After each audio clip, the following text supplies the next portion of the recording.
Hello guys, আসসালামু আলাইকুম। তো অনেকদিন পরে যাইতেছি পানগুছি নদীতে মাছ ধরতে। আমরা ভাই বন্ধু সবাই মিলে যাইতেছি একসাথে অনেকদিন পরে। তো যাইতেছিলাম, আর রাস্তার যে ভিউ গাইস দেখতেই পারতেছো তোমরা, সব কাছাই মাছাই যাইতেছি।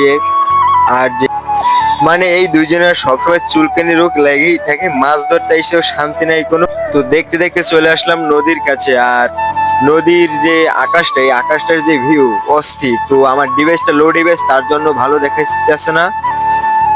তো এখন জালে খেও মারবে, দেখা যাক। তো দেখতে দেখতে জালে খেও দিয়েই দিল, আর তো জাল গিয়ে পড়লো আরেকজনের ঘাড়ের উপর। তো মানে এই দুইজনের চুলকানি রোগ লাগেই থাকে, যার রমের কোনো শেষ নাই। তো অবশেষে জাল দুইজনে টানতেছিল। তো এখন দেখা যাক যে জালে কি মাছ বাঁধে। আর এদিকে এই টাকলা করলো কি, প্রচন্ড রোদের কারণে টাকটা ঢেকে রাখলো শপিং ব্যাগ দিয়ে। তো দেখতে দেখতে জালে চিংড়ি মাছ বাঁধলো। তো এখন তো ভাটি, তো ভাটিতে বেশি মাছ উঠে না। তো সেটা জেনেও আমরা মাছ ধরতে চলে আসলাম। তো তো আল্লাহর রহমতে ভালো মোটামুটি মাছ পেলাম। তো আর ভিডিওগুলো কাট করে করে দিছি, যে এত বড় ভিডিও তো দেওয়া যায় না, তার জন্য।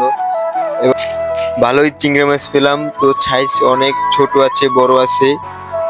তো চিংড়ি মাছের ভিতর এটা হয়েছে আমাদের বড় মাছ। তো এর চেয়ে বড় মাছ আর আমরা পাইনি।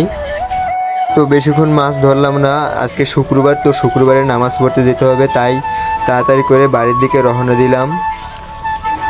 তো গাইস, আজকের ভিডিও এই পর্যন্ত।